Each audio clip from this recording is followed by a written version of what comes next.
మంచిది ప్రియులారు. అయితే ధరించుకున్నప్పుడు విడిచిపెట్టాల్సినవి విడిచిపెడతాం, విడిచిపెట్టకుండా ధరించుకోలేం.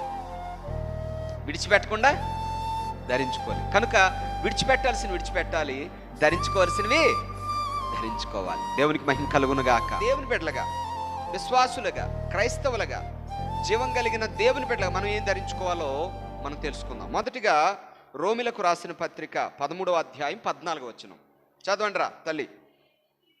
మెట్టుకు ప్రభు అయిన యేసుక్రీస్తుని ధరించుకున్న వారై శరీరేచ్ఛలను నెరవేర్చుకొనుటకు శరీర విషయమై ఆలోచన చేయకుడి. దేవునికి మహిమ కలుగునుగాక.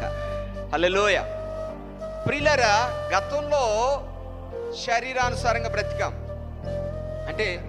అయితే ఇప్పుడు ప్రభువుని తెలుసుకున్నాం, మారు మనసు పొందుకున్నాం, రక్షణ పొందుకున్నాం, బాప్తిస్మం